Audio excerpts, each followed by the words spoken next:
Adventist World Radio, the voice of hope. Radio feon'ny fanantenana na ny AWR.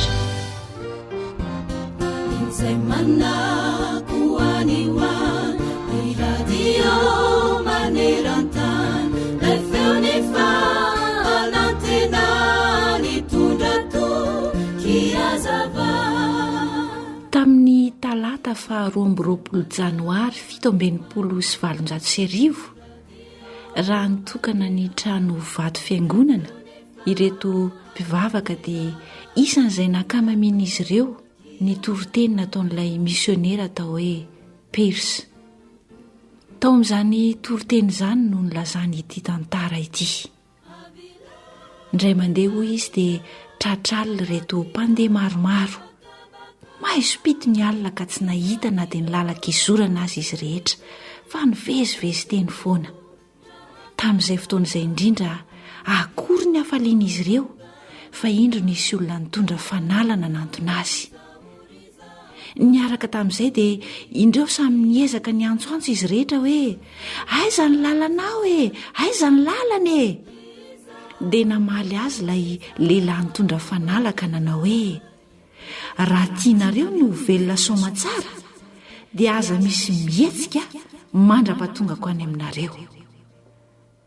Raha vao nare izany reto olona tratralina dia nijanona avy hatrany tsy nisy nihetsika tokoa.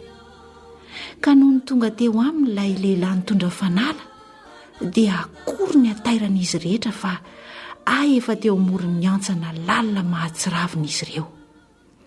Kely foana sisa ny elanelany sy ny fahafatesana. Eny tokoa ry mpiaino ajaina, engane isika samy izotra amin'ny lalana izay hitarihan'i Jesosy antsika dia ny lalana izay azotsika fiainana mandrakizay. Ary tsaroa fa ny Baiboly irery ihany no jiro izay ahitantsika ny torohevitra mba hamonjena antsika tsy enjera ao anatin'ny antsa ny fahotana sy ny fahafatesana mandrakizay. Ao amin'ny tenin'Andriamanitra no ahitantsika ny lalana marina sy mazava hamonjena antsika. Satria hoy Jesosy hoe izao ny fahazavan'izao tontolo izao, izay manaraka tsy mba handeha amin'ny maizina fa hanana ny fahazavanaina. Jaona 9:9-12. Diniwiteni ni Baibuli hamisanandru mufunaina raswawampu fazamalaina fartumuchani andriza.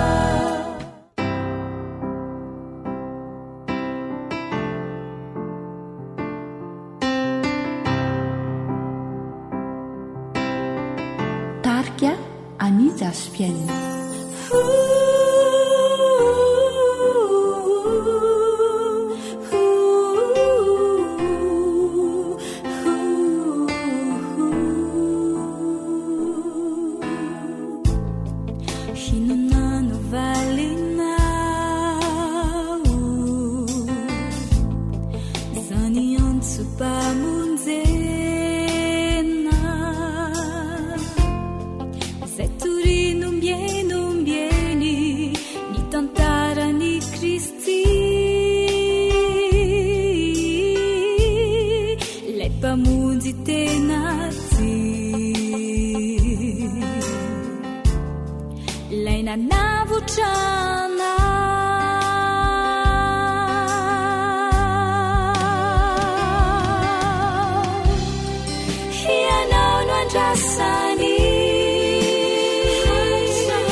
tsy vidina zay nomeny tompo anao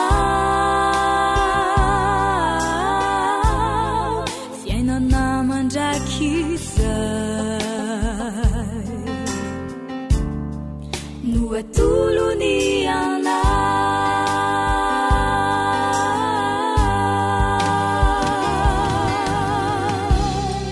hianao no andrasany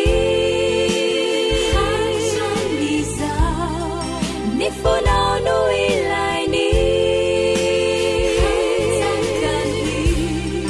te amonjy anao izy manatona azy anao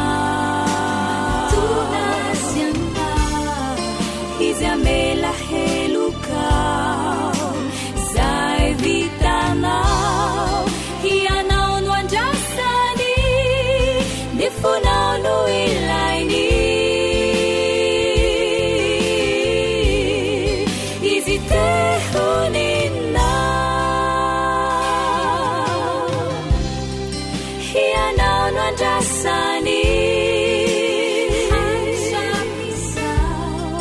ny fonao no ilainy te amonjy anao izy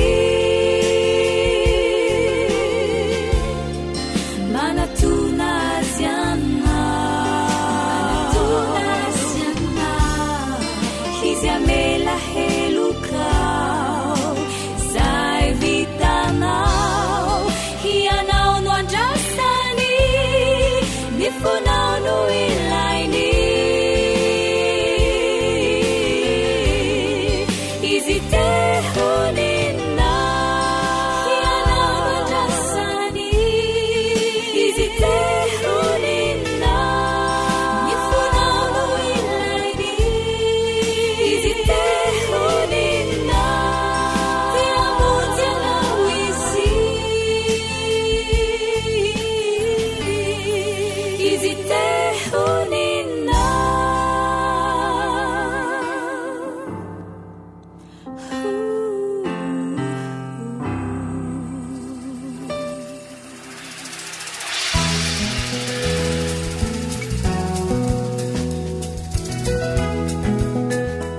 ankoatra ny fiainona amin'ny alalan'ny podcast dia azonao atao ny miaino ny fandaharany radio awr sampananteny malagasy isanandro amin'ny alalan'ny youtube awr mlg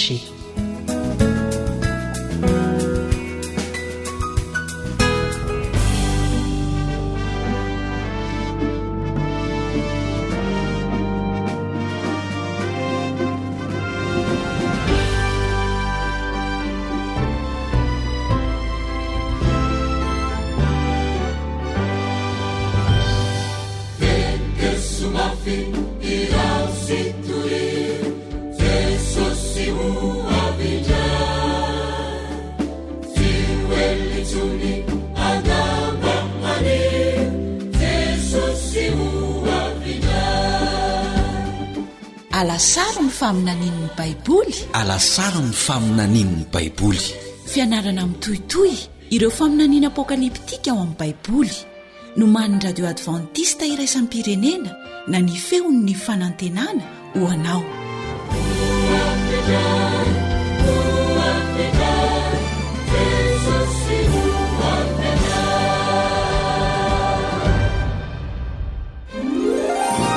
ampitsaliana mandrakizay tokoa ve ny ratsy fanahy na ratsy betsaka toy inona aza ny fahotany moa ve ireo mpanota efa nodimandry 3 taona lasa ampitsaliana mihoatra ny 3 taona no ireo nodimandry ankehitriny ary samy overy noho ny fahotana mitovy ahoana no ahafahan'andriamanitra manavoana ny fahotana raha mbola ampitsaliana velona no hoan'ny mpanota ka hodorana anaty afo mandrakizay raha oviana no hampitsaliana anaty afo ireo ratsy fanahy manasanao ary hanaraka famelabelarana ratsoatra masina atolotro ny foibeny radio advantista iraisampirenena na ny AWR no man'ny camioatmanina filoha lefitry ny AWR ny namanao Eliandry amin'ny tantsoa no anolotra izany amin'ny teny malagasy.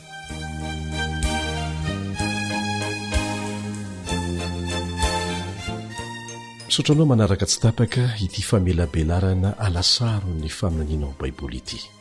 Fandarana manokana izy ity izay mandeha maneran-tany amin'ny fitem-pirenena be dehibe tokoa ary tombontsoanao ny mandray anjara amin'ny fanarahana an'izany. Miarabanao ny mpiara-mianatra aminao Eliandry amin'ny tantsoa. Ho anao izay vao izao no manaraka ity famelabelarana ity dia azonao atao ny maka ireo famelabelarana rehetra na lefa teto amin'ny alalan'ireto roy ny adresy ireto: feofanantenana.org, feofanantenana.org, mitambatra le feo fanantenana, na awr.org, zay koa ahafanao mahazo azy, awr.org. Raha ijery azy amin'ny Facebook ianao dia ity ny adresy ao amin'ny pejy Facebook: AWR feo ny fanantenana, AWR feo ny fanantenana. Hitanao ao avokoa ireo fandarana rehetra nandeha hatramin'izay. Ho antsika izay tsy tia handany mega betsaka amin'ny fiainona amin'ny alalan'ny page Facebook dia azoko antoka fa ho mora aminao ny maka ny fandarana avy dia manao téléchargement zany zay vao miaino dia ho mora dia mora ny crédit izay hovidinao ahafahanao miaino isan-kerinandro. Ao amin'ny Facebook ihany ity no anarany: feo fanantenana, zay fotsiny, feo fanantenana. Rehefa tafiditra ao ianao dia manoratra fotsiny hoe te hiaino ny fandarana alasaro ny faminaniana, dia manaraka fotsiny zay lazainy eo ambany ianao dia afaka miaino soamatsara. Ary eto zahay dia maneho fankasitrahana tanteraka anareo rehetra izay nandefa hafatra fangatahana samihafa, fangatahana vavaka, fanazavana, fanehoana fankasitrahana, zany daholo ny ankamaroany. Tia ampahery antsika manokana izay fa tena misy ilay Andriamanitra namorona sy namonjy antsika. Ary tsy miova izy, fa rehefa tena miresaka aminy amin'ny fototsotra ianao dia miaino anao izy. Tsy ilana resaka lavabe ny resaka tao aminy, fa resaka tao amin'ny fo, amin'ny fanetretena tsy amboamboarina. Azonao atao ny manao an'izany mangina, fa mamaky ny ao am-ponao izy ary mamaly anao arak'izany. Hanaraka fijoroano vavolombelona anankiray isika, tantara tena misy, izay tena anisany nampahery ahy ary hinoko fa hampahery anao. Milohan'izay dia manasanao mba hiaraka hivavaka aminay.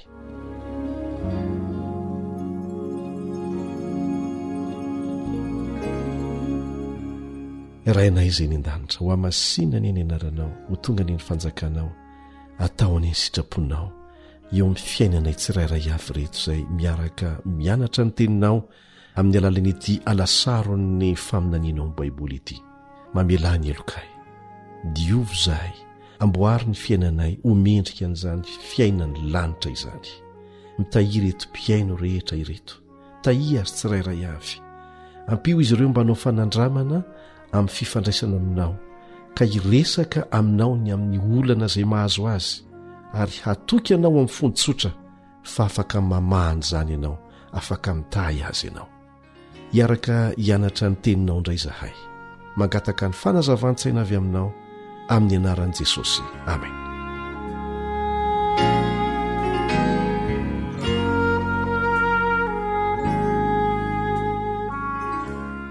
Nisy mosary tany amin'ny faritra atsimon'ny Angola tany amin'ny taona 1770 ka hatrany amin'ny taona 1770 tany ho any. Ary niaran'izany koa ny membre adventiste nipetraka tao amin'ny campus na foibe anankiray any fiangonana adventiste any amin'ny toerana antsoina hoe Namba. Misy fiangonana ao, misy mpiasa mipetraka koa ao. Dia nivavaka izy ireo mba homen'Andriamanitra sakafo, satria tsy noho ny akamonana na tonga an'izy ireo tsy mahita sakafo, fa ny mosary izay niatra teo amin'ny tany. Dia nivaly tokoa ny vavaka, satria nandatsaka mana tao amin'ny toerana honenan'izy ireo io ara-baky teny isan'andro Andriamanitra mandra-patapitry ny mosary. mana zay inony izy ireo fa tena mitovy amin'ny mana nomeny ny zanak'Israely fahiny satria ny tsirony dia toy ny tantely sy ronono mifangaro mofo tena antonony tsara ny amaminy ary mate hinana foana olay namako zay ny tantara tamiko rehefa tapitra ny mosary dia mbola nitoy foana mandrakandroany ny fandatsahan'Andriamanitra mana ao amin'io campus adventiste io isaky ny alarobia sy ny zoma azo totoina le izy rehefa maina dia azo anaovana mofo maro ireo namana mpiara-miasa any Afrika no efa nandeha tany ary nanandrana ny hinana fa dia mitovy avokoa ny zavatra nolazain'izy ireo fa tena tsara lay mana hafa dia hafa mihitsy ny tsirony nandeha nitsidika n'izany toerana mbola hahitana mana izany ny namana mpiara-miasa aminay antsoina hoe Noël Sibanda zay taleny centre de média adventiste ny Cape Town sady taleny fifandraisana eo anivony divisiona na ny foibe ny fiangonana adventiste aty amin'ny faritra Afrika Atsimo sy ny ranomasimbe Indiana. Nakasary sy ninana n'izany mihitsy izy mba ahitan'ny olona fa tena misy zany fisehon-javatra izany. Aza matahotra fa alefanay ao anatin'ny Facebook AWR feo ny fanantenana ioronan-tsary foy nalain'io ahitanao fa tena zava-misy zany. Zany toe-javatra zany dia milaza amintsika fa manome porofo be dehibe antsika hatrany Andriamanitra fa tsy miova izy ary mbola eo hatrany fa tsy lavitra akory fa isika no niova. Tsy mandangy izy fa zay tena mangataka aminy amin'ny fony sy amin'ny fanetretena tanteraka dia azo nomena valiny amin'ny fotoana mahamety azy indrindra. Azotsika miatrana fitokisana tanteraka izy. Ka raha manohy izao fiarah-mianatra izao isika zay enohina maneran-tany amin'ny tenim-pirenena samihafa ary renao amin'ny teny malagasy dia araraoty ny fahafahana manatsara ny fifandraisana amin'Andriamanitra amin'ny fahalalana azy. Misy amintsika manao hoe ilaina daholo ve ny fahalalana n'izany rehetrarehetra izany rehefa tian' Jesosy fotsiny sy mino azy dia efa ampy izay. Raha tena tianao dia tianao fantatra daholo mikasika an'ilay tianao ny afatrana lefany manodidina n'izany fihevindrainy amin'ny rano lanitra izany, rovina izy no tonga, ahoana ny fomba tongavany, laza izy fa misy fitaka, inona ny mety ho fitaka. Tianao daholo ny afantatra ny rehetrarehetra momba n'ilay tianao. Eny ary, ho toizantsika ny lesona izay efa nirahantsika nianatra teo aloha mikasika an'ireo toe-javatra hitranga aorianany fiverenan'i Jesosy. Zany hoe rehefa tafakatra soamantsara ny an-danitra ireo voavitra ary miandry ao am-pasana ny olona izay tsy nitsangana tamin'ny maty satria tsy nandray famonjena dia inona ny zavatra hitranga aorianan'izay. Ahoana ny amin'ilay afo be lazaina ao amin'ny Baiboly? Afo be ve le isa inona? Amin'ny akabeazan'ny fiteny ny Baiboly dia mamerimberina ny amin'io faria afo sy ny famaizana any Satana miaraka amin'ireo olona izay tsy mety niala taminy. 12 no anonan'i Jesosy ny hoe faria afo ao amin'ny Apokalipsy ary fantatry Jaona fa tsy angano izany fa izany ny fomba ampiasain'Andriamanitra hamafana ny fahotana mandrakizay. Rehefa avy mamaky ny Apokalipsy toko 20 fa folo ny olona dia maro no miasa saina hoe hijaly andro manalina mandrakizay izany ny olona overy ary mampametra-panontaniana momba ny famindrapon'Andriamanitra sy ny fitsarany izany ny toetrany mihitsy izany hoe fampijaliana mandrakizay izany. Ampijaliana mandrakizay tokoa ve ny ratsy fanahy na dia atao hoe ratsy sy betsaka toinona aza ny fahotana? Moa ve ireo mpanota efa nodimandry 3,000 taona lasa ho ampijaliana mihoatra ny 3,000 taona koa no ireo nodimandry voaingana? Ary moa ve samy ho very noho ny fahotana mitovy izy rehetra? Fanontaniana mifahamaofao ao anatin'ireo fampianarana samihafa mandehandeha maneran-tany izany.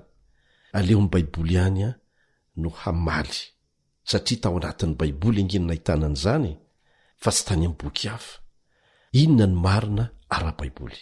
Ahoana no ahafahan'Andriamanitra manafoana ny fahotana raha mbola ampijaliana velona ny hoan'ny mpanota ka hodorana anaty afo mandrakizay?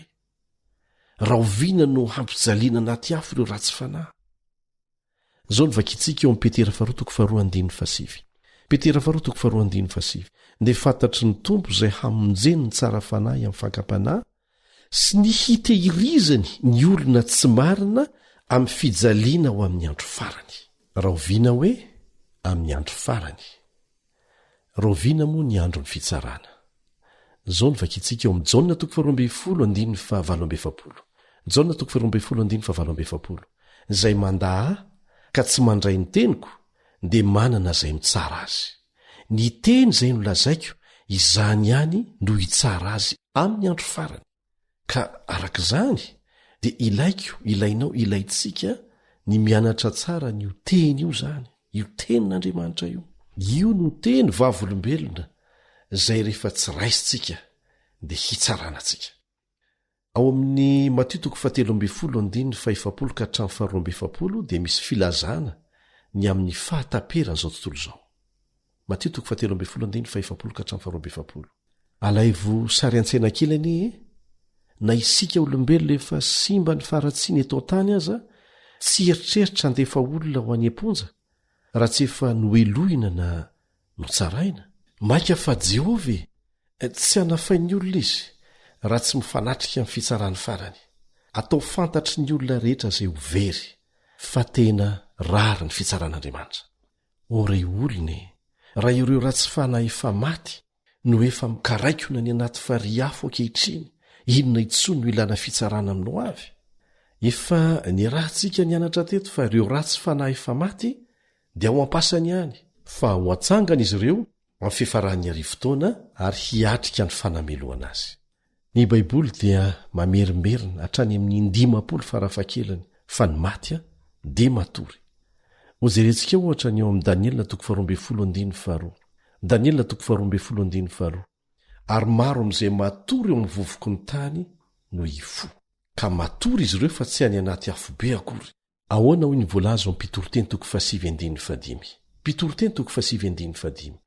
Fa ny maty kosa tsy mba mahalala na inona na inona. Ka tsy misy fanahy mitsingevana makany an-danitra na voasarika ho any amin'ny afobe zany.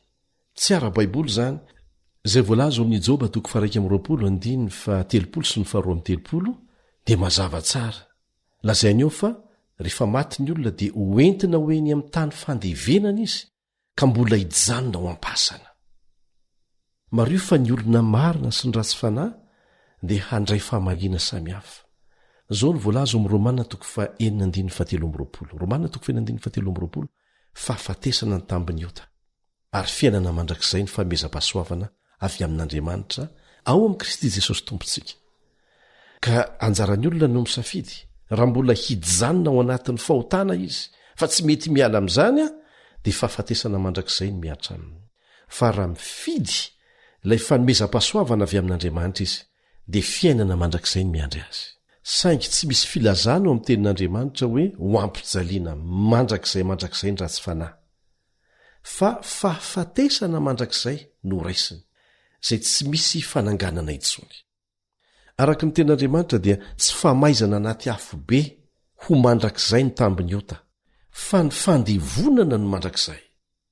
Ny tsy mampitovy ny fahafatesana voalohany sy ny fahafatesana faharoa dia tsisy fananganana intsony ny fahafatesana faharoa fa tapitra hatreo. Isika rehetra dia mety handalo amin'ilay fahafatesana voalohany dia ho atsangana amin'ny maty ireo izay nanaiky an'i Jesosy ho mpamonjy ny tenany, fa ireo ratsy fanahy dia ho aringana mandrakizay. Ilatsaka avy any ambony ny afo handevona azy ireo, fa tsy araka ny fiheverany maro hoe misy afo be mirehitra anohany. Aleo ny Baiboly no hanome ny valiny. Zao ny voalaza ao amin'ny Apokalipsy 20:20. Ary nisy afo nidina avy tany an-danitra ka nandany azy. Marobe ireo olona milaza fa ny fanahy dia tsy mety maty. Inona kosa no ambaran'Andriamanitra? Zao ny vakintsika eo amin'ny Ezekiela 17:20. Ezekiela 17:20. Ny fanahy izay manota no ho faty, ny olona izay manota no ho faty. Mazava zany. Amin'ny fiafaran'ny arivo-taona dia hidina avy any an-danitra Jerosalema vaovao miaraka amin'ireo voavonjy ary hipetraka eo amin'ny tendrombohitra oliva, araka ny voalaza ny tenin'Andriamanitra rehefa nianarantsika teto zany. Ireo ratsy fanahy rehetra koa dia atsangana ary Satana no hitarika azy ireo hanafika ny tanàna ny seza fiainanan'Andriamanitra aorinany arivotoana, kanefa amin'ny fotoana izay amoriny Satana ny tafiny sy ny jeneraliny hanafika n'ilay tanàna masina no halatsaka avy tany an-danitra ny afo. Io no afo be voalazo amin'ny Baiboly fa handany ireo ratsy fanahy, handevona azy ireo. Zao mivakitsika amin'ny Apokalipsy 20:7 averina ihany, ary nisy afo nidina avy tany an-danitra ka nandany azy. Zay ny voalaza ara-Baiboly. Rehefa levon'ny afo ireo mpanota dia ho foanatreo ny fisiny. Vantany vao misokatra ny fasan'ny ratsy fanahy dia ny afo avy any an-danitra no hatonga nyity tany ity ho lasa fariafo handevona tanteraka ireo olona izay tsy nanaiky ny famonjena natao azy miaraka amin'ny Satana sy ny anjeliny. Ny fahotana dia tsy hisy intsony mandrakizay. Tsy mahafoa Andriamanitra ka hampijaly ny ratsy fanahy ao anaty afo ankehitriny, tsy zany mihitsy. Ny ho ataony arak'izay voalaza ao amin'ny Petera 2:7-10 dia izao: ary ho levon'ny afo ny tena ny zavatra rehetra, satria ho diovina ka hodorana avokoa ny tany sy ny asa izay eo aminy. Fa ry afo no andrakotra ny tany, hodorana avokoa ny zavatra rehetra. Zay fa simba ny fahotana teto, ho avaozina tanteraka ity tany ity. Zao no vakitsika eo amin'ny Malaki 3:7. Malaki 3:7. Fa indro avy ny andro mandoro toy ny fatana fandoroana izy, ary ny priare rehetra sy ny mpanao ratsy rehetra dia ho vodivary, ka andoro azy ny andro izay ho avy ho Jehova tompony maro, ka tsy asiany miangana na ny fakany na ny sampany. Ireo rehetra izay ny fidy ny lalan-dratsin'ny Satana dia nikiry biby tsy mety ala amin'izany dia ho lasa vodivary ho lanin'ny afo. Io afo io no andany azy ireo. Ilay fandevonana nataon'ny afo dia ho 100%. Ny afo avy amin'i Jehova dia hiasa handringana ny ratsy fanahy, tsy hisy intsony. Raha tsy izany dia hitatra toy ny omamiadana ny fahotana, hanimba ny tontolo rehetra. Izay nge no antony iantson'Andriamanitra antsika tia hanafaka antsika amin'ny fahotana izy. Satria raha mifikitra amin'ny fahotana isika dia ho ringana miaraka amin'ilay fahotana.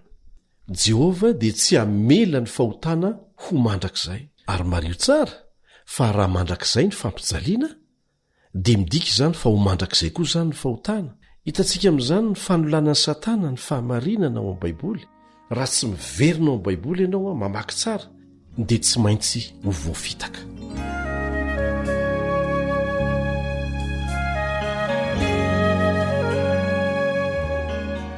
Ny planin'Andriamanitra dia ny anala tanteraka ny tontolon'ny faratsiana, ka amin'ny fanadiovan'ny afo dia ho ringana ny ratsy fanahy hatramin'ny fotony sy ny sampany. Satana ny fotony, ireo mpanaraka azy ny sampany. Tsisy mandrakizay ny ratsy. Zao no vakitsika eo amin'ny Isaia 7:7. Isaia 7:7. Indro fa ho tahaka ny vodivary ireo, ho main'ny afo izy, ka tsy havonjy ny tenany amin'ny herin'ny lelafo akory. Tsy misy vaina afo hamindrona na afo hitaninana azy. Misy mantsy manany ihany hoe hitony vomangany amin'ny afo be. Tsy hitononao vomangany. Tsy misy afaka andositra n'izany afo izany. Rehefa mainy zavatra rehetra dia tsisy vaina afo tavela intsony koa, fa lasa lavenina. Dia izay ny famindrapon'Andriamanitra, ho lasa ny afo. Ny voalaza ao Malaki 3:7. Malaki 3:7. Ary ho hitsakitsahinareo ny ratsy fanahy, fa ho lavenina eo ambany faladianareo izy amin'ny andro izay ho tendreko. Hoy Jehova tompony maro. Eny mamela hiato kely eto. Tsarovy ry mpiara-mianatra amiko. Fa afaka misoroka an'izany rehetra izany ianao. Mbola azonao atao ny fidy ny lalan'Andriamanitra, ka hiditra ao amin'ny vavadin'ny tanàna. Tsy voaozona ho any amin'ny afo ianao ny fandevonan'ny afo, fa azonao atao ny fidy ny fiainana mandrakizay ankehitriny. Aza manamafy ny fonao. Aza mifikitra amin'izay zavatra mety ho ny heverinao fa marina, kanefa no porofoy ny ten'Andriamanitra fa diso. Mety manana fahadisoana daholo sika, fa rehefa hita ny marina dia ny marina ny manafaka antsika amin'ny fanandevozan'ny fahadisoana. Hoy Davida mpanjaka ao amin'ny Salamo. Salamo 7:7-20. Salamo 7:7-20. Fa rehefa afaka kelikely dia tsy hisy ny ratsy fanahy, handinika ny fonenany ianao fa tsy ho hita izy. eo amin'ny 120 fa ny ratsy fanahy ringana ary ny fahavalon'i Jehova ho tahaky ny voninahitry ny sa ho levona izy, eny ho levoko setroka izy. Hitantsika amin'izany fa langa ary fahatsoa-kevitra finonompoana ny filazana fa miantso vonjy any anaty afobe anoany ny ratsy fanahy. Tsy ara-baiboly izany. Ny baiboly dia milaza fa lasa lavenina ary tsy ho hita intsony mandrakizay izy ireo. Aoriana ny arivo-taona, tapitra hatreo mandrakizay. Misy indray milaza fa Satana tsy ho levona zany. Izao voalaza ao amin'ny Apokalipsy 20:10. Apokalipsy 20:10. Ary ny devoly izay namitaka azy dia natsipy tany amin'ny fary afo sy ny solofara, izay misy ilay bibidia sy ilay mpaminany sandoka koa. Inona marina no hanjoan'ny Satana? Vakitsika ny ao amin'ny Ezekiela 17:17 Ezekiela 17:17 sy ny 17. Noho ny habeny elokao, zany hoe ny fahotanao tamin'ny tsy fahamarinany varotrao, dia izany no amoahako afo avy eo aminao handevonanao, ary ataoko tonga lavenina eny ambonin'ny tany ianao. Ka ho levona Satana arak'izany, ho levon'ny afo. Fahafatesana mandrakizay no tambony ota riavana, fa tsy fampijaliana mandrakizay, samy hafa izany. Tiana ratsy ny toetran'Andriamanitra anie Satana, mba hahatonga antsika tsy hanompo azy ampitiavana, fa atao atrasy sahalan'ny fatahorana biby masika, kanefa tsy izany mihitsy ny Andriamanitsika. Izao ny voalaza ao amin'ny Jaona 1:4-5. Jaona 1:4-5. Izay tsy tia dia tsy mba mahalala n'Andriamanitra, fa Andriamanitra dia fitiavana. Dia mbola miverina indray izay ao amin'ny 9:9. Izy tsy miteny hoe toetra iray amin'ny toetran'Andriamanitra ny fitiavana, fa lazainy mihitsy hoe Andriamanitra mihitsy no fitiavana, Dieu est amour. Misy fampianarana izay milaza fa ny fanahin'ny maty hono dia tsy mety maty, fa mijaly any ho any fotsiny satria nanota, fa rehefa afaka ny fahalotony dia izay izy ireo vao tafiditra any an-danitra. Mba lazao aho hoe aiza ho aiza amin'ny tenin'Andriamanitra re izany. Taiza ny andohany izany? Tany amin'ny taona 400 tany ho any, ny kianja famonon'olona naorin'ny Roma jentilisa dia nolovany ny fiangonana Romanina taty aoriana ho fampiororoana ireo izay nijoro tamin'ny finoany, ary nanohitra azy ireo satria tsy malala fa tsy ny baiboly, sola scriptura, ry Lutera sy ny namany izany. Nanomboka hatreo dia roborobo ny toerana fampijaliana. Nilazaina fa ny fanahin'ny maty dia tsy maty, fa mbola diovina anoano dia rehefa madio izay vao afaka miditra any an-danitra. Tsy marina raha baiboly avokoa izany. Ary izany rehetra izany no mahatonga antsika mamporisika ny mpiara-mianatra hoe dinio ny tenin'Andriamanitra ary hamarino mazava tsara amin'ny tenin'Andriamanitra avokoa izay renao eto. Dia misy koa olona sasany izay mino fa ny fandoavana vola araka ny rafim-piangonana sasany no heverin'izy ireo hanafaka azy amin'io afo. Lasa mivadika ho bizinesi gedabe ilay izy. Ary misy aza olona mamoaka boky mihitsy anohanana an'izany hevitra izany. Anisan'izany Jonathan Edwards namoaka boky mitondra ny lohateny hoe mpanota eo ampelantanan'Andriamanitra tezitra.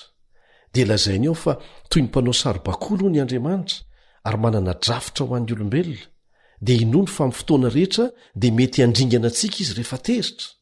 Amin'ny fomba mahatsiravina no ilazany fa Jehova dia miazona ny mpanota eo ambony lavaka misy delafo mirehitra ary andatsaka azy ireo any amin'ny fotoana tsy ampozina. Dia hoy ihany izy hoe Andriamanitra dia miazona anao toy ny bibikely maharikoriko eo ambony farihy afo. Mahakahalanao izy. Ary tena nalaza izany fampianarana izany tany amin'ny taona 1790 fonyisy pasteur tany Connecticut any États-Unis, ary mbola ampiasainy izany amin'ny fianarana ara-pinoana akademika. Zany dia fotom-pampianarany devoly hatramin'ny ela ry havana, ary natonga ireo mpanompo sampy ho tafiditra ao amin'ny fiangonana satria hitany fa ny tahotra dia fitaovana matanjaka ahafahana manentana ampitomboana fanatitra amin'ny alalan'ny fampianaran-diso momba ny famelan-keloka. Ary fiangonana maro no mameno W no ny tahotra. Kanefa raha mamaky ny baiboly sika dia mahita fa tsy izany mihitsy ilay Andriamanitra any an-danitra be fitiavana, be famindrapo, mame fiadanam-po. Tsy mampitahotra izy, fa mampitandrina. Satana dia manaratsy an'Andriamanitra. zay foana nataony hatrany an-danitra mahatsiravina mifanaratsiana an' jesosy mikasika ny fampijaliana mandrakizay zay fampianarana mifanohitra amin'izay nolazain'ny baiboly ho zakanao ve ny ahitany zanakao kilany afo adiny ray monja anaty famonoana mahatsiravina nefa isika olombelona ohatran'izao aza tsy mahazaka an'izany moa rehefa tsy mankatony zanakao vitanao ny ikapoka azy tsy akijanona mandritry ny heritaona na ray volana na adiny ray monja aza nefa ny olona dia manaratsy an'Andriamanitra hoe handoro ny zanany tsy mankatoa azy mandrakizay fampianarany diso zany ny fampijaliana mandrakizay dia tsy ara-baiboly fa lainga 100%. Misy olona mampianatra hevi-diso fa ny afo mandoro an'ireo ratsy fanahy tsy misy fiatoana dia hitondra fijaliana ho an'ny olo-masina mandritry ny mandrakizay. Ry havana, ny baiboly aniny nalalantsika an'Andriamanitra sy ny fivavahany manina raha miverinao manamarina an'izany.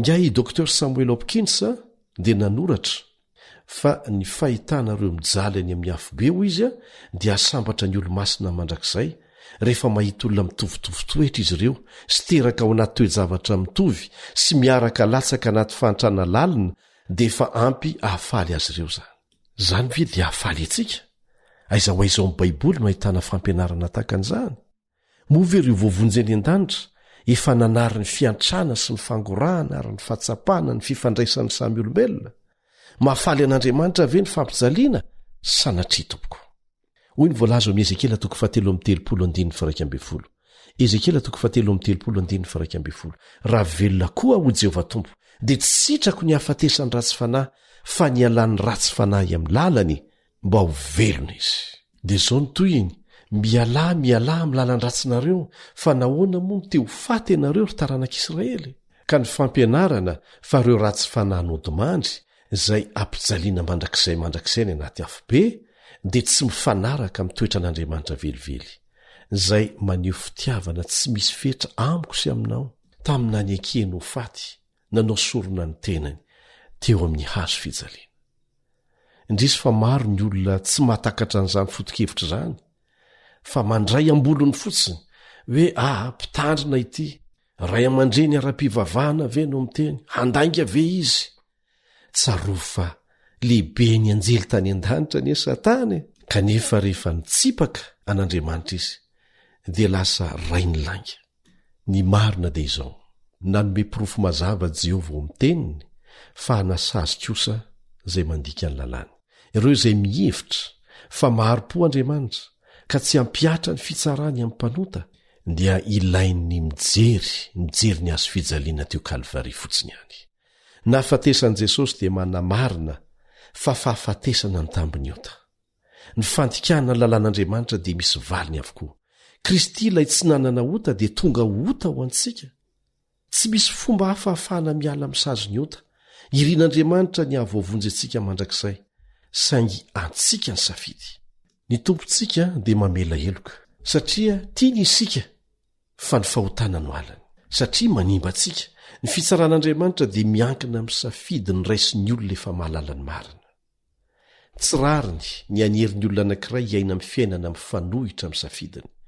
Tiantsika Andriamanitra ka nanome safidy malalaka ny amin'izay tiantsika iainana. Saingy ny fitsarany dia manamafy fa tsy maintsy mandray ny vokatry ny safidiny nataontsika isika tsirairay. Izay mifidy ota hifikitra amin'izany dia mifidy fahafatesana mandrakizay.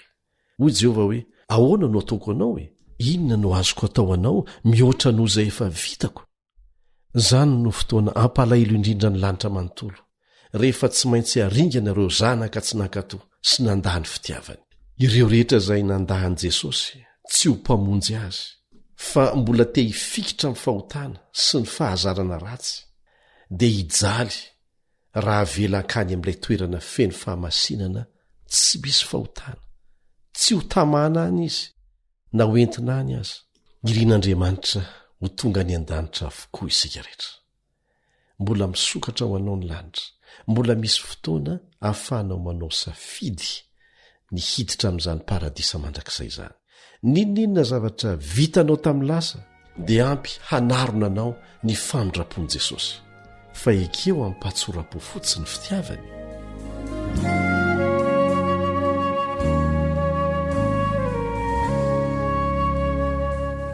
eto dia matsiaro lehilahy anankiray antsoina hoe ox tantara fijoroana vavolombelona izay inoko fa ampahiranao koa izy ity.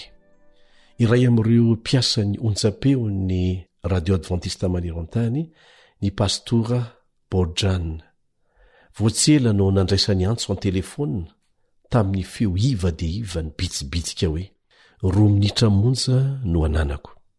Ilay pastora nandefa afatra momba ny fanantenana ve ianao azafady? Dia hoy pastora Borjan hoe eny tompoko. Heno tsara ary aza miteny ninninona ianao fa heno fotsiny aho. Dia nanazava tamin'ny pastora ilay rangahy fa izy no komandiny tafika matanjaka manohitra ny governemanta ary nampikorontana sy nandrahona nandritry ny taona maro. Ny ainy miafatra nentinao tamin'ny radio aho izy tamin'ny pastora ary manana fanontaniana maro. Manaiky eo namiko ve ianao ho ihany ilay rangahy. Zaho mihitsy no iantoko ny fiarovananao izy. Dia taitry pastora sady gaga kanefa nanaiky eona tamin'ilay jeneraly ihany izy. Nivavaka azo fahendrena sy fiarovana ilay pastora rehefa niditra ny efitra misy an'ilay rangahy izay ranjanana sady matanjaka. Dia nazava tamin'ny pastora ny antony hiantsona an'ity jeneraly ity hoe ox na ombolahy. Feno sorotry ny fankalana sy ny famonoana mantsy ny endriny ary na efa misotro ronono azy izy dia mbola tao anatin'ny fikambanana io nandritry ny 17 taona. Taorian'ireo fanontaniana vitsivitsy nitsapany an'ilay jeneraly raha tena pastora Borjan marina ity pastora ity na tsia, dia nanomboka niteny lamina tamin'ny feo feno fahefana ilay jeneraly. Olona tsy mbola nivavaka mihitsy aho izy ary niaina tamin'ny eloka be vava. Ny akamaroany fiainako dia tsy nahitako tory tamin'ny alina fa dia mamerina ao an-tsaina ireo zavatra ratsy nataoko hatrizay. Eny tsy olona tsara mihitsy aho ho ihan'ilay jeneraly. Nandritry ny adiny 2 dia niresaka ny amin'ireo eloka be vava vitany ity lehilahy mahiry ity. Nateo azy izany ho izy. Rehefa nanomboka ny aino an'ilay radio anareo aho dia taony nahafantarako voalohany ny fisian'Andriamanitra. Satria rehefa mihaino an'izany aho dia mahatsapa fiadanana ny anatiko any. Mahatsapa ny fanatrehan'Andriamanitra ary mihamahita tory amin'ny alina. Nefa iriko hivavaka ho ahy ianao. Tsy mino aloha izy fa hamela ny eloko tanterak'Andriamanitra. Dia namaly azy pastora Borjan hoe navita zava-doza tokoa ianao. Nefa lehibe lavitra noho ny fahotana nataonao mitambatra ny fahasoavan'Andriamanitra. Afaka anao an'izany ho anao izy raha mangataka aminy ianao. Afaka mamela ny elokao madiodio izy. Afaka manomboka fiainana vaovao ianao. Efa maty ho anao izy talohany nahaterahanao sy ny eloka be vava voalohany izay vitanao. Dia niresaka nandritry ny tapakandro maraina izy ireo. Nametraka fanontaniana maro ilay jeneraly ary nahazo valiny avy amin'ny tenin'Andriamanitra mazava tsara. Dia lasa nody pastora rehefa aveo. Kanjo herinandro vitsivitsy lasa taorianan'izay dia naharay antso indray pastora Borjan. Zao ilay antso. Tadidinao ve le lehilahy nresaka taminao indray alina iny? Dia nisalasala aloha pasteur. Tsy fantany hoe iza ny antso azy. Fa ho ihany ilay ny antso. Mikasika an'ilay lehilahy nilaza raha afaka mamela ny elony ry Andriamanitra. Zay vao tadidin'ny pasteur. Mahafaly ny mahalala fa nandray famelan-keloka feno avy amin'Andriamanitra izy ary maniry ny atao batiza. Dia raina ny tompo ry havana. Nifidy ny lalan'Andriamanitra ilay jeneraly ary tsy ela dia nandray an' Jesosy ho mpamonjy ny tenany teo amin'ny ranony batiza. Ry mpiara-mianatra namana, misokatra ho an'ny rehetra ny lanitra. Tahaka n'ity jeneraly ity dia azo diovina ny lasa ratsinao rehetra na manahoana na manahoana izany. Zao no antso ataon'ny tompo ao amin'ny Isaia 40:7. Isaia 40:7. Avy ary fandahatra isika ho Jehova, na dia tahaka ny jaky aza ny fahotanareo, dia ho fotsy tahaka ny oram-panala, na dia mangatrakatraka tahaka ny sily aza, dia ho tahaka ny volon'ondry fotsy. Dia zao koa no vakitsika ao amin'ny Jaona 1:9-5. Raha hoy isika tsy manana ota isika dia mamita tena ary marina tsy ao anatisika. fa raha miaiky ny fahotantsika kosa isika dia mahatoky sy marina izy, izany hoe tsy mandainga izy, ka mamela ny fahotantsika sy manadio antsika ho afaka amin'ny tsy fahamarinana rehetra. Hitantsika amin'izany ny fitiavan'Andriamanitra, ny toetra tena maizy azy. Tsy mahafinaritra ve ny mahafantatra fa mandritry ny arivo fotoana dia ho voavaly ny fanontaniana rehetra ary ho voampirofo ny toetra an'Andriamanitra. Mety misy olona iverinao tsy ho any an-danitra, nefa dia ho hitany izy, ary izay nantenainao ho any kosa dia mety tsy ho hitanao any mihitsy. Ny firaketan'ny lanitra ry havana dia ho sokafana ho hitany rehetra. Impiry moa ny fanahy masina no ny angavy, ny alanenina, nefa dia ny lavina foana. Averin'ny olona maro ny fivavahany amin'ny ampopony. Ho hitanao fa rehefa nomena azy ireo ny fahazavana dia nandatsy anaraka an'izany izy. Mifanohitra amin'izany no iseho amin'ny olona izay tsy nampoizitsika ho tonga any an-danitra. Rehefa fantany marina dia arahany fotsiny izao, tsy ahoana izay mety ho lazainao fa izao te ho any an-danitra fantatro ny marina dia manaraka an'izay. Alay fisary an-tsaina ny Stefana rehefa nitoraham-bato ao amin'ny Asin'ny Apôstôly 7. Rehefa nifampijery tamin'ny mason'ny Paoly ny masony, le nanenjika azy tamin'izay fotoana izay. Maty izy, fa tsy nafantatra hoe niova fo Paoly taty aoriana. Ary haneo amin'ny Stefana ny fomba ny bebahan'ny Paoly ary lasa evanjelistra ny bokin'ny lanitra. Ny tantara rehetra eto an-tany dia aseho hitan'ny maso rehetra. Maharo-pola Andriamantsika. Avela ny vezivezy amin'ny planeta lao mandritry ny arivo taona Satana, mba hanana fotoana andinihany sy eritreretany ireo ratsy rehetra efa vitany. Kanefa ny fihetsika izay ho asehony aoriana ny arivo taona izay efa novakitsika tao amin'ny tenin'Andriamanitra dia hilaza amintsika fa tsy miova Satana. Samy ahita daholo ny voary rehetrarehetra izay tsy nanota, fa tena ratsy ny fahotana ary natonga ny tany ho lao tanteraka. Tsy maintsy havaozina indray. Mandrakizay dia tsisy intsony ny fanontaniana momba ny fahotana. Aorian'ny arivo taona dia hidina ny tanàna masina, vita tamin'ny volamena mangano hoany toy ny fitaratra, hitoetra eo an-tendrombohitra Oliva. Amin'izay fotoana izay dia hatsangana ireo ratsy fanahy maty, ary avela hitan'ireo zava-tsoa rehetra izay nolaviny izy ireo. Ho hita eo ny laingany Satana. Hamory ny tafiny eo amin'ny ady farany Satana. Mbola hamitaka n'ireo olona ireo indray izy. Fantany fa io ny fotoana farany ananany, satria mahalala ny faminaniany Baiboly anie Satany. Azonao an-tsena ve no endrika ireo tafika ireo? Tsaroa fa ny ratsy fanahy rehefa atsangana dia tsy novaina na nomena vatana lafatra sy tsy mety maty. Fa tahaka an'izay nidinan'izy ireo tany am-pasana ihany no ivoahany avao. Dia toy izao ny zavatra iseho amin'io fotoana io. Ny olona marina rehetra dia miaiky fa rara ny fanapa-kevitr'Andriamanitra, satria ny ratsy fanahy rehetra dia mbola hisafidiny ratsy ihany. Tsy niova ange ny fon'izy ireo e. Ny fahotana farany ho ataony dia ny fanafiana ny tanàna masina, hakana ny seza fiandrianan'Andriamanitra hono. Kanefa dia mbola fitaka hitondrany Satana azy ireo ihany izany. Andriamanitra dia tsy mandainga ary tsy miova. Miazona ny teny nomena izy, fa tsy hisy fahotana intsony aorianan'izay. Ny ota rehetra dia tsy maintsy haringana. Tsy afaka ny ovelona eo anatrehan'Andriamanitra ny fahotana, ary noho ny famindrapony dia hodorany afo ny fahotana.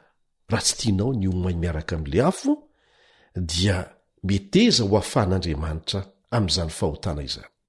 Nanome toky Jehova fa tsy hanisy safo-drano intsony, fa ampiasa afo izy hanadiovana ny tany. Tena famindrapo izany, satria ny afo ange dia mandevona vetivety, mirehitra toy ny afokasika. Andory tanteraka izany dia ho faty mandrakizay. Io no pejy farany eto an-tany, lavenona sisa no ho diavin'ny tongotra. Mba azonao an-tsaina ve izany hoe ilay Andriamanitra nahazo rehetra izao dia te hifandray aminao amin'izany toerana ambony dia ambony izany, ary vonina andany arivo fotoana mba hahazoana antoka ny famalina ny fanontaniana rehetra izay ny dikan'ilay fitsarana. Ahitantsika fa marina ny fanapa-kevitra ny raisin'Andriamanitra mikasika an'ireo olona izay ho very. azonao an-tsena ve zany hoe mipetraka eo anilan'andriamanitra ary manontany azy mikasika an'ireo zava-mitranga teo amin'ny fiainanao? Be deaibe nge ny fanontaniana izay tiantsika apetraka fa tsy ahitantsika valina eto amin'ity tany ity, za koa manana. Fa matoky hafa amin'izay fotoana izay dia hazava tsara avokoa ny zavatra rehetra.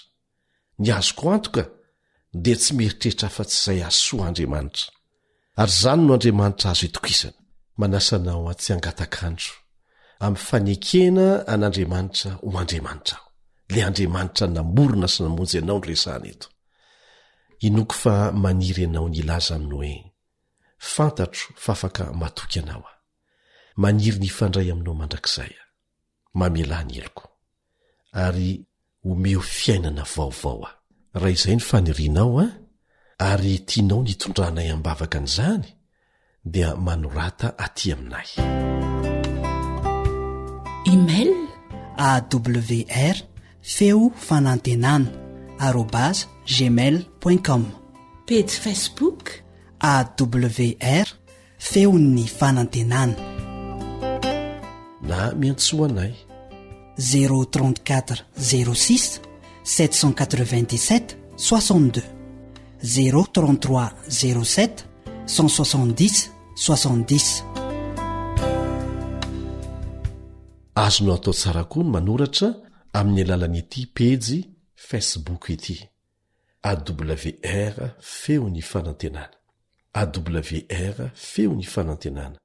Hitanao raha teo ao avokoa rehefa melabelarana rehetra izay efa natao teto sy izay mbola ho atao aoriana. Raha maniry no atao batisa ianao ary tsy fantatra hoe ahoana ny fomba natanterahana an'izany dia miantsoanay na koa manorata fotsiny amin'ireo adresy na roa izay fanomena ianao ireo. Andeha hoentsika ambavaka ny fanirianao.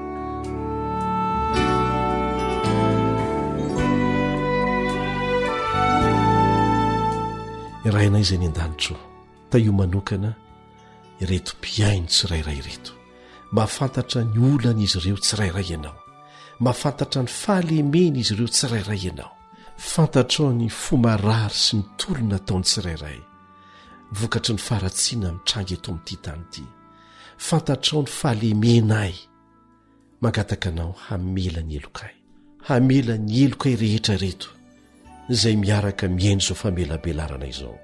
Raiso izay ho zanakao, tianay ny andovana izany fiainana mandrakizay izany. Mihamanokana ny tsirairay ianao ary fantatra izany. Ampio izay ianao fanandramana tsotra dia izay tsirairay mihitsy, hanao fanandramana tsotra hanankina ny fiainanay aminao, hangataka aminao mba hamany olana izay mahazo anay ary andray ny fanirianay mba ho tonga zanakao. Vavaka mba ho tia ny fahamarinana ny tsirairay, hanompo anao ampifaliana mandritry ny fiainany, amin'ny anaratsoan Jesosy. Amen.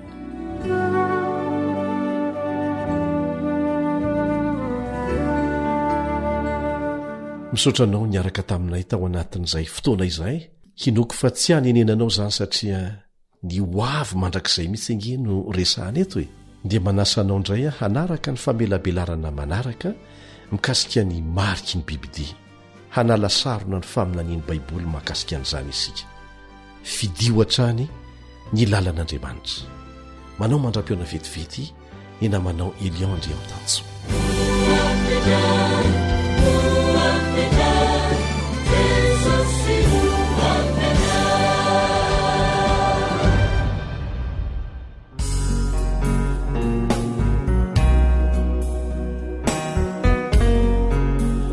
Nosy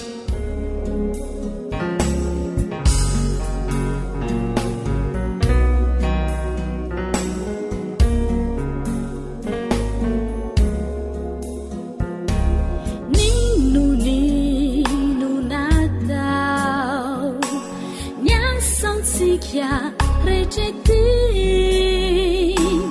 Hansaramba fantatrao fa hoentino tsarainary ny filibana iainanao nandavanao ny tompoty mo efa nosainina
awr feon'ny fanantenana.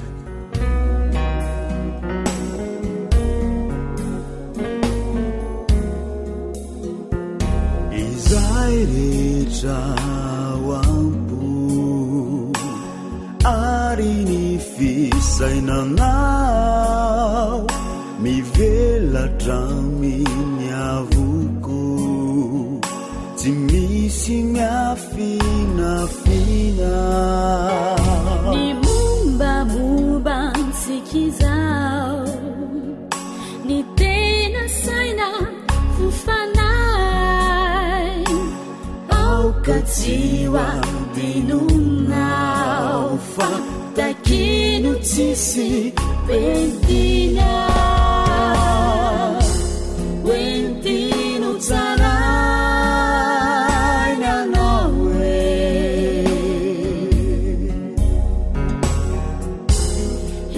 hifanatrika miniray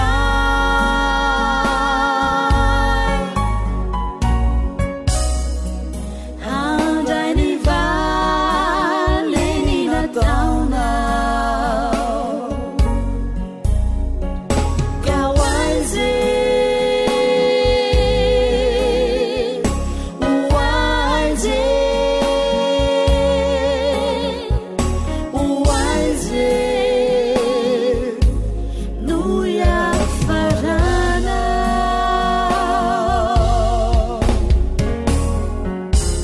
wentino tsarainy anao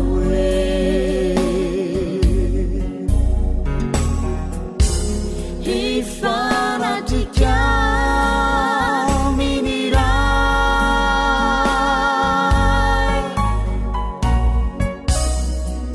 handray ny valeny nataonao ka oaize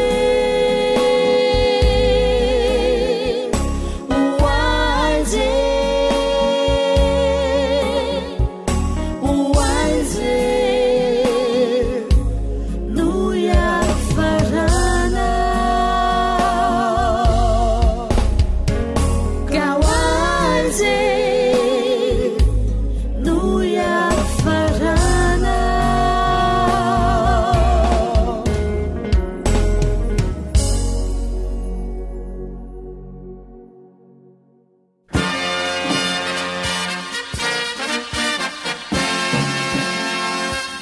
Adventist World Radio, The Voice of Hope.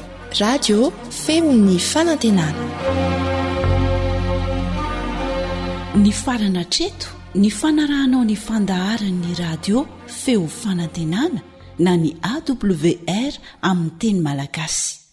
Azonao ataony mamerina miaino sy maka mahimaimpona ny fandaharana vokarinay amin'ny teny pirenena mihoatriny 100 amin'ny fotoana rehetra. Raisoaryn'ny adresy ahafahanao manao izany: awr.org na feo fanantenana.org.